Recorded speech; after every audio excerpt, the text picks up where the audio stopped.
सब। I wish आप सब बहुत बहुत बहुत ही अच्छे हों, स्वस्थ हों, मस्त हों, खुश हों और अपना बहुत अच्छे से ख्याल रख रहे हों और अपने जीवन में आगे बढ़ रहे हों। तो फ्रेंड्स, अभी जो आप देख रहे हैं ये मेरा सुबह का समय है और आज मुझे लेट हो गया था उठने में, पर कोई बात नहीं। मुझे 1 घंटे की पढ़ाई अभी करनी है और उसके लिए सबसे पहले मैं पूरे दिन का शेड्यूल लिख रही हूँ, ताकि मैं अपने पूरे दिन का जो टाइम है वो अच्छे से मैनेज कर पाऊँ और मुझे क्या-क्या टारगेट आज कंप्लीट करने हैं वो भी एक फ़िक्स हो जाए।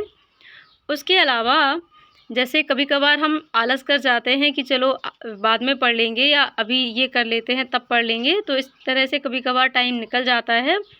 फिर बाद में हमें लगता है कि हमने टाइम बेकार में ही वेस्ट कर दिया। तो इससे बचने का मेरे पास यही बस एक उपाय रहता है। मैं सुबह ही सबसे पहले अपने जो है टारगेट को फ़िक्स कर लेती हूँ, ताकि मुझे आगे दिक्कत ना हो और मैं पूरा दिन अच्छे से मैनेज कर पाऊँ। उसके अलावा पूरे दिन का टारगेट फ़िक्स करने के बाद अभी मैं पढ़ रही हूँ क्लास 8 की सोशल स्टडी की बुक है ये, और ये फर्स्ट चैप्टर ही है।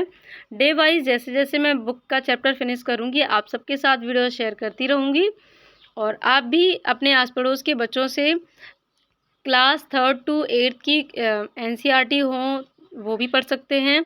उसके अलावा स्टेट गवर्नमेंट की बुक्स हों वो भी पढ़ सकते हैं। इन बुक्स से बहुत बहुत बहुत ज़्यादा हेल्प होती है और एग्ज़ाम में बहुत ज़्यादा हद तक यहाँ से क्वेश्चन आपको देखने को मिलते हैं। तो मैंने कौन सी बुक्स कलेक्ट की हैं वो मैं आपको बता देती हूँ। मैंने सोशल स्टडी की बुक ली है अपने लिए बच्चों से, जो कि सिर्फ़ मेरे पास अभी क्लास 8 की ही बुक्स हैं और जैसे-जैसे मैं ये बुक्स पढ़ लूँगी वैसे-वैसे जो है क्लासेस चेंज करूँगी मैं। तो मुझे कौन-कौन सी बुक पढ़नी है बता दे रही हूँ। सोशल स्टडी, साइंस, इंग्लिश और इसके अलावा मैथ्स, बस इतनी ही बुक्स मुझे पढ़नी हैं और कुछ और बुक्स अगर लगती हैं इम्पॉर्टेंट तो वो भी मैं ले सकती हूँ और उसको पढ़ूँगी। इंग्लिश रीडर की बुक मैं अपने इंग्लिश स्पीकिंग के लिए इस्तेमाल कर रही हूँ और संस्कृत की बुक, संस्कृत की बुक भी मैंने बच्चों से ली है, क्योंकि सुपर टेट में संस्कृत आती है इसीलिए।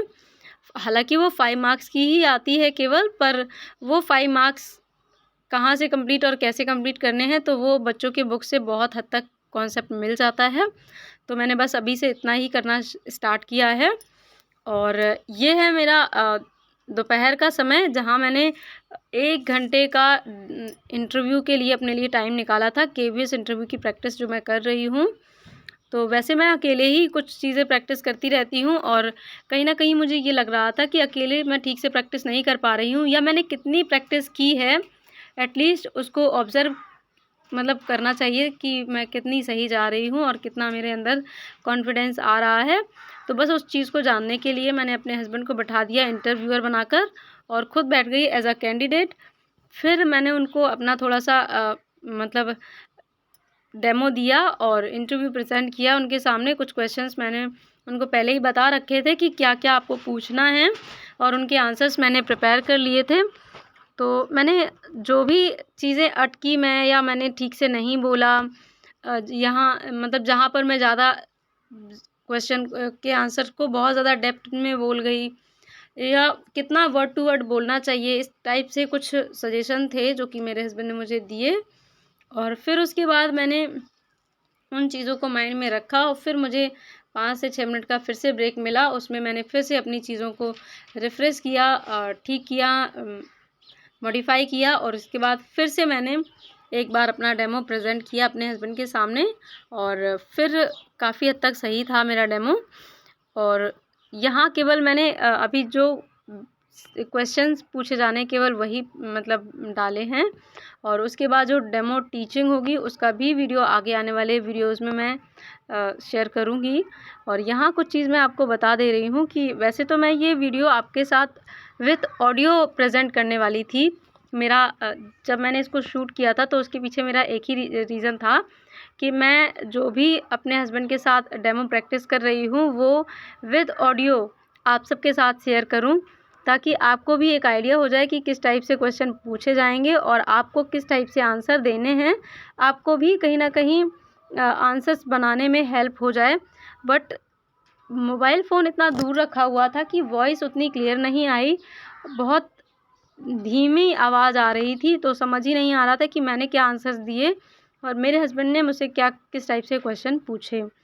और बैक नॉइज़ इतनी ज़्यादा तेज़ हो रही थी जिसकी वजह से कि हवा वगैरह चल रही थी, तो इतना ज़्यादा चीज़ें हो रही थी कि आवाज़ सही से साफ़ नहीं आई, तो मैंने वॉइस इंक्लूड नहीं कर पाई है। बट आगे आने वाले वीडियोज़ में मैं फिर से कोशिश करूँगी कि कुछ ना कुछ जुगाड़ करके मतलब ऑडियो सहित ये वीडियो प्रेजेंट करूँ आपके सामने, ताकि आपको अच्छे से हेल्प हो जाए अगर आप केवीएस इंटरव्यू की प्रिपरेशन कर रहे हैं तब।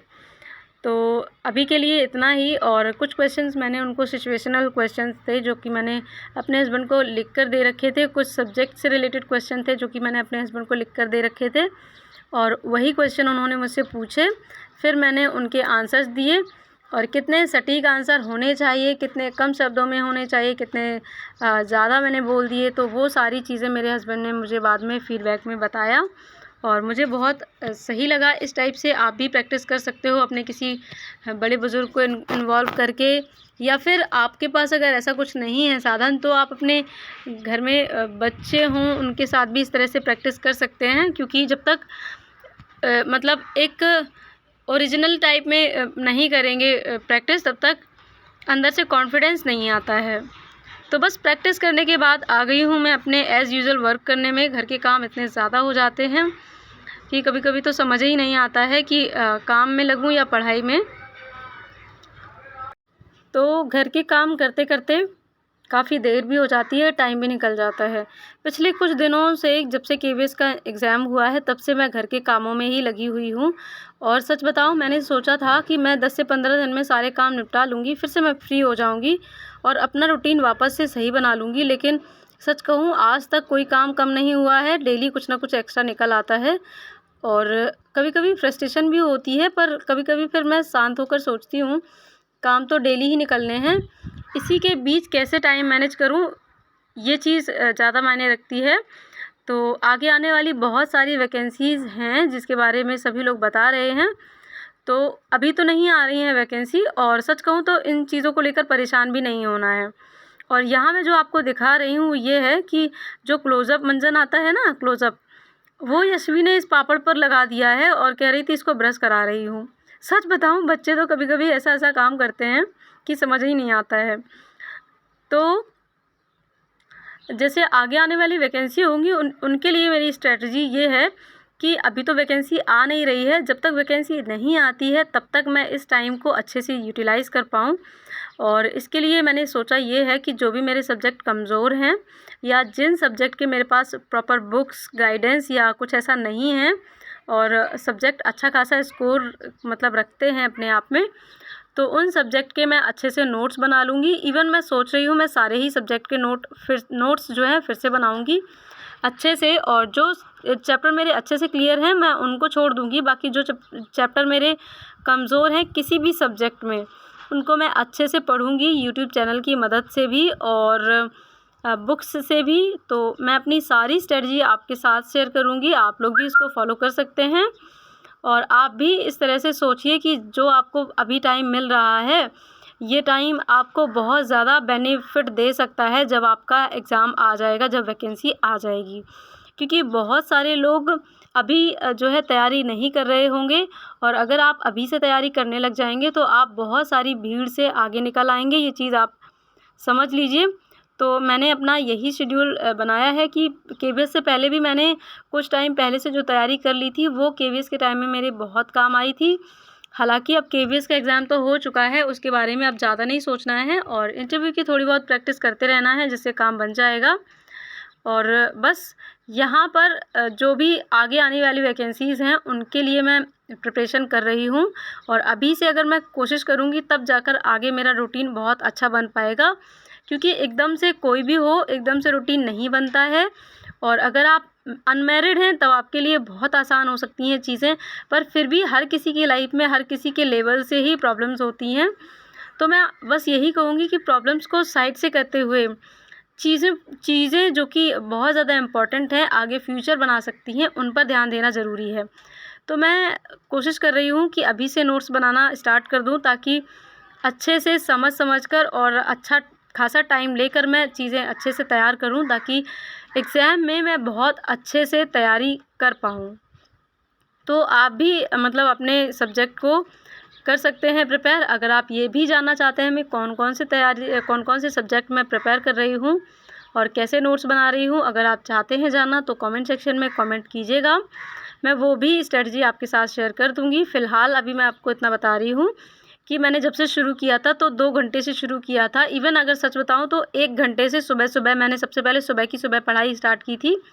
फिर मैंने सुबह शाम दोनों टाइम स्टार्ट की तो 2 घंटे हुआ, और आज मैंने पूरे 4 घंटे की पढ़ाई की है। और मैं कोशिश करूँगी ये 4 घंटे मेरे कम से कम 3-4 दिन ज़रूर से मेरे चलें, ब्रेक ना हो। और सच कहूँ तो ऐसे ही टाइम मैनेज होता है, मैं तो ऐसे ही टाइम मैनेज कर पाती हूँ। अगर मैं सोचूँ कि एक दिन में ही सारा टाइम मैनेज कर लूँ और जो है बढ़िया सा टाइम बनाने के बाद फिर मैं मतलब सारी चीज़ें मैनेज कर लूँ, तो मुझसे नहीं होता है। पूरे 6 घंटे एक बार में ही मैं मैनेज नहीं कर पाती हूँ, और धीरे-धीरे ही मैं एक-एक करके ही घंटा ऐड करती हूँ अपने रूटीन में, तभी मैं अपनी पढ़ाई को एक प्रॉपर रूप दे पाती हूँ। तो आप किस तरह से अपनी स्ट्रैटेजी बनाते हैं, आप भी मतलब कमेंट सेक्शन में बता सकते हैं। और अगर आपको मेरी स्ट्रैटेजी पसंद आती है तो आप भी फॉलो कर सकते हैं। एक-एक घंटा अपने रूटीन में डेली, या डेली ना सही तो हर 2-3 दिन में 1 दिन 1 घंटा बढ़ाएँगे तो आप इस तरह से अपना बहुत अच्छा खासा रूटीन बना लेंगे। और बढ़िया से आपकी अभी से तैयारी अगर शुरू कर देंगे तो आपकी जब तक वैकेंसी आएगी बहुत अच्छी खासी तैयारी हो जाएगी। और फिर ऐसा नहीं है कि वैकेंसी बिल्कुल ही नहीं आएगी, आएगी तो ही, जब आए तब आए, लेकिन तब से पहले अपने आप को इतना प्रिपेयर कर लेना है कि वैकेंसी हाथ से ना छूटे। यानी कि अब की बार जो मौका हो उसमें ये ना हो कि मतलब कुछ कमी रह गई। जैसे केवीएस में मैंने देखा कुछ बहुत कमी रही थी, क्योंकि आइडिया नहीं था उतना जितना केवीएस का लेंथी सिलेबस होता है, या जो चीज़ें होती हैं उतना आइडिया नहीं था। पर आने वाली वैकेंसीज़ के बारे में अभी से अगर जानने लग जाएंगे तो चीज़ें बहुत अच्छी हो सकती हैं, क्योंकि काफ़ी हद तक एक आइडिया केवीएस से मिल चुका है। और जिन्होंने नहीं दिया है केवीएस का एग्ज़ाम वो चीज़ें अभी से ही फॉलो कर सकते हैं, मेरे साथ आप अपनी पढ़ाई स्टार्ट कर सकते हैं। आपको अच्छा खासा एक रूटीन मिल जाएगा।